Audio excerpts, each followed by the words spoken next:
Have you ever sat in the silence of your own home, looking at your phone, and felt that specific, hollow ache? It's the feeling of being a priority only when life is easy, and a convenience the moment things get heavy. It's the recurring sting of watching the person you love, the person you've poured your soul into, choose someone else, or a different path, while you remain standing in the wings, holding the light they refuse to see. You've probably spent months, maybe years, asking yourself the same devastating question: what is wrong with me?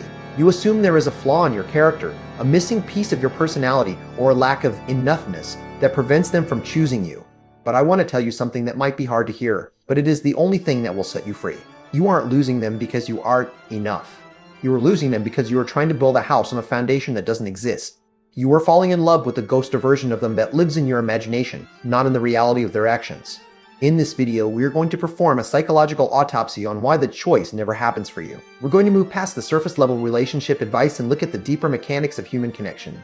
We will explore the sunk cost of potential, the fixer fallacy that keeps you trapped in a cycle of enabling the invisible gatekeepers of the social tribe, and finally, I will show you how to perform a reality audit to reclaim your power. By the end of this, you won't just understand why they didn't choose you, you will understand why you need to stop choosing them. Let's start with the most seductive lie we tell ourselves, the sunk cost of potential. We have this beautiful romantic idea that love is about seeing the best in someone. We see the spark of greatness in them, the way they talk about their dreams, the way they laugh when they're comfortable, the way they could be, if they just tried a little harder. You aren't falling in love with the person who shows up to your door with a messy attitude and a stagnant life. You are falling in love with their potential. Potential is not a personality trait, it is a ghost. When you choose to stay with someone because of who they could be, you are essentially choosing a fantasy. And the most brutal part of this truth is that they know it too. They can feel your gaze on the better version of them. It creates a strange, suffocating tension where they don't have to change because they know you'll always be there to hold the vision of who they should be. Because they don't have to grow, they eventually retreat from you. They can't live up to the pedestal you've built for them, and the weight of that expectation becomes a burden they'd rather drop than carry. This leads us directly into second trap, the fixer fallacy. Many of you are fixers. You believe that if you provide enough love, enough stability, enough emotional labor, your partner will eventually wake up and see your value. You think that by being their rock, they will eventually realize you are the only one who truly knows them.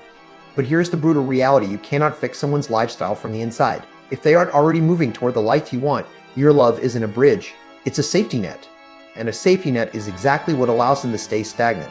By forgiving the same patterns, by constantly supporting them through their self-inflicted crises, you are actually removing the only thing that might have motivated them to change, the consequence of their own actions. You are making it too comfortable for them to stay exactly as they are.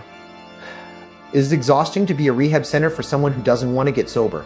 It is draining to be a lighthouse for someone who prefers to stay lost at sea. When you realize this, the dynamic shifts. You stop asking, why won't they choose me? And start asking, why am I making it so easy for them to not choose me? Now, we have to look at something even more uncomfortable. The social ecosystem gatekeepers. Sometimes the reason they don't choose you has absolutely nothing to do with your chemistry. It has everything to do with their tribe. Humans are social animals, and we are often vetted by the people who matter most to our partners, their family, their core friends, their mentors. You can be the most perfect, loving, supportive partner in the world, but if you haven't won over the village, the choice will always be harder for them to make. If you are an outsider in their inner circle, you are a constant source of friction. They may love you, but if the cost of choosing you is a rift with their tribe, they will often choose the path of least resistance. It isn't a reflection of your worth, it's a reflection of their inability to stand alone. This brings us to the most practical, and perhaps most painful, truth of all, the lifestyle gap. Choosing a partner isn't just a romantic gesture, it's a logistical lifestyle decision. Love is a feeling, but a relationship is a series of daily habits.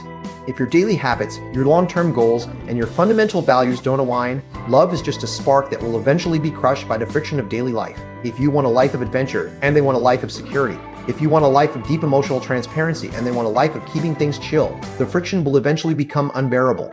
They aren't choosing someone else, they are choosing a different way of living. And you have to ask yourself, do you actually want to live in their world, or are you just hoping they will eventually move into yours? This is where the shift happens. The shift from saving to selecting. Up until now, your narrative has been about how to get them to choose you. It's been a quest to be better, to be more, to be enough.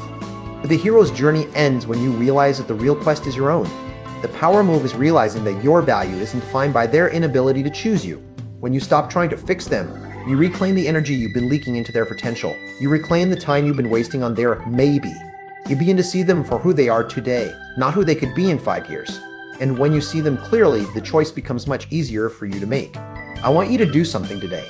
I want you to perform a reality audit. Take a piece of paper. Forget about their potential. Forget about the good times or the what ifs. List their current daily behaviors. How do they treat you when they are tired? How do they handle conflict? Do they show up for the boring parts of life with the same enthusiasm as the fun parts? Look at that list. If those behaviors don't align with the life you want to lead, then the brutal truth is that the choice was never going to happen. They weren't going to change. They are simply not the person you are looking for. The deeper truth is this: the most important choice you will ever make is the choice to stop choosing people who are only capable of loving the version of you that serves their needs.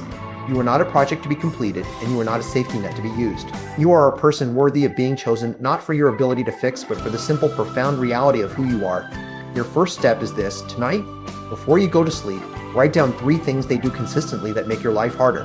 Don't look for excuses. Just look at the facts. Once you see the facts, you can stop living in the ghost of their potential.